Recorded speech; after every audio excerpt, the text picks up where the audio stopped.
मंदिर में घमासान मचा हुआ है। पक्ष और विपक्ष एक दूसरे के आमने सामने हैं। जहां विपक्ष लगातार सरकार से मांग कर रही है कि उन्हें SIR और ऑपरेशन सिंदूर जैसे मुद्दे पे चर्चा करनी है, वहीं सरकार भी अपनी दलीलें दे रही है। अब इसके पीछे की क्या है पूरी कहानी, चलिए आपको बताएंगे इस रिपोर्ट में। नमस्कार, आप देख रहे हैं आर्यन टीवी नेशनल का डिजिटल प्लेटफॉर्म। मैं हूं आपके साथ रुचि सिंह। आप सदन नहीं चलाना चाहते, सदन में चर्चा नहीं करना चाहते।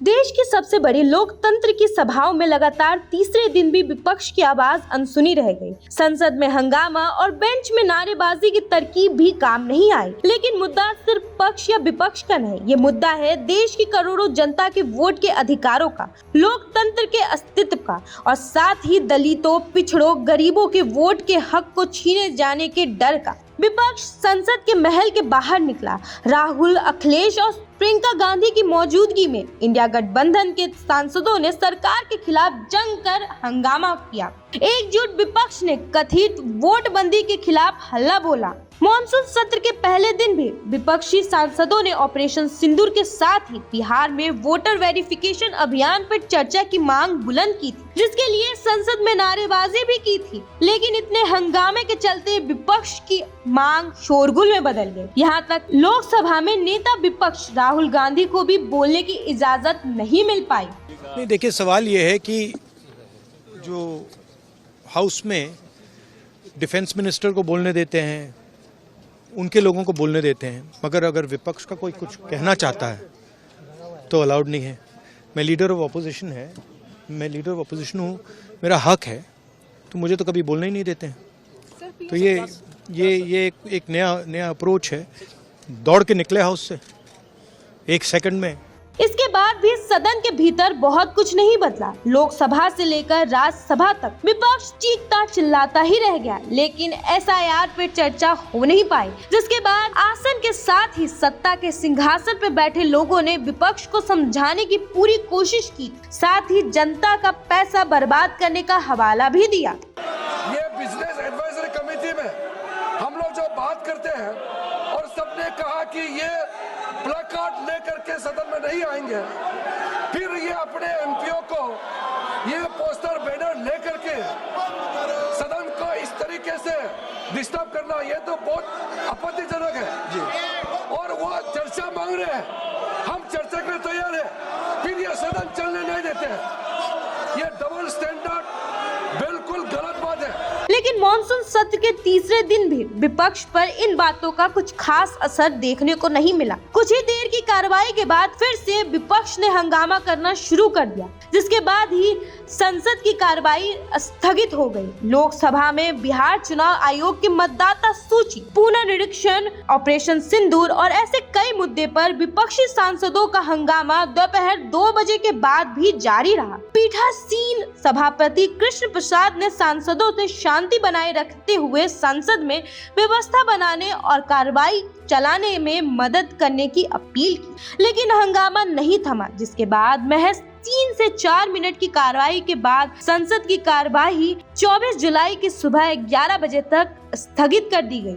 बिहार में चुनाव आयोग के सघन मतदाता निरीक्षण अभियान को लेकर विपक्ष पहले दिन से ही चर्चा की मांग कर रहा है और साथ ही बीजेपी पर चुनाव आयोग से मिलकर गरीबों के वोट के हक को छीनने का इल्जाम भी लगा रहा है। दलील ये कि जिन दस्तावेजों की चुनाव आयोग मांग कर रहा है वो तो अधिकांश गरीबों के पास है ही नहीं। ऐसे में दलितों, पिछड़ों, अति पिछड़ों और आदिवासियों के नाम वोटर लिस्ट से कट जाएंगे। जो गरीब जनता बिहार में सत्ता बदलवाने को बेकरार है, उनके वोट के अधिकार ही छिन जाएंगे। हालांकि सत्ता पक्ष इसे विपक्ष की खोखली दलीलें बता रहे हैं, लेकिन विपक्ष ने इसे वोटबंदी का नाम दे दिया और इस अभियान के खिलाफ तनकर खड़ा हो गया है। वहीं कांग्रेस नेता राहुल गांधी ने एक सोशल मीडिया पोस्ट में कहा, SIR की आड़ में बिहार में हो रही वोट चोरी के खिलाफ संसद परिषद में इंडिया गठबंधन के साथियों के साथ विरोध प्रदर्शन में शामिल हुआ।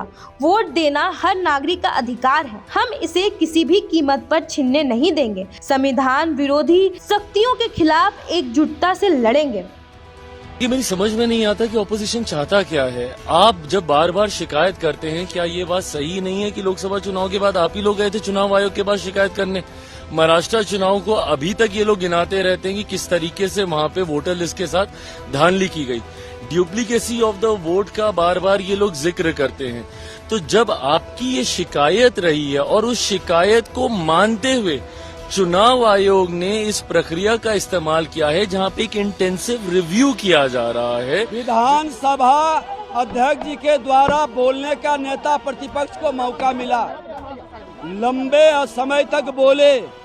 हमारे माननीय मुख्यमंत्री जी बड़े ही प्रेम से समझाने का प्रयास किया और उन्होंने कहा कि 2 दिन अब बचा है, शांति से जनता के हित के प्रश्नों को चलने दिया जाए। और उन लोगों ने जिस तरह के भाषा का उपयोग किया और नेता प्रतिपक्ष दोबारा खड़े हो गए, ये दादागिरी कर रहे हैं।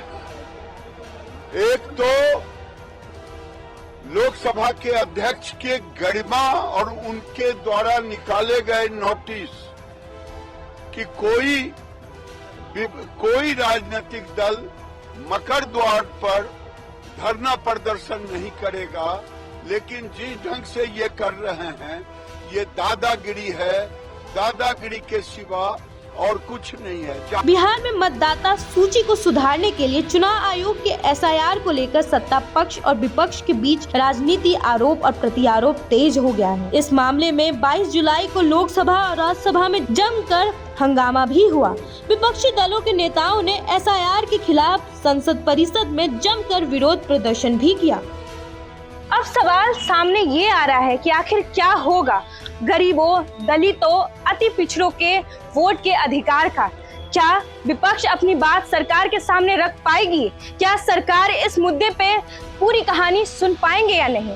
खैर, ये तो आने वाले वक्त में ही हमें पता चलेगा कि इस पे क्या होगी सरकार की प्रतिक्रिया, विपक्ष क्या करेगा। तो खैर, इस मुद्दे को लेकर आपकी क्या राय है? अपनी राय हमें कमेंट सेक्शन में जरूर बताइएगा और साथ ही और भी अपडेट्स के लिए, ऐसे मुद्दों के लिए हमारे चैनल को लाइक, शेयर और सब्सक्राइब करना बिल्कुल ना भूलें। नमस्कार।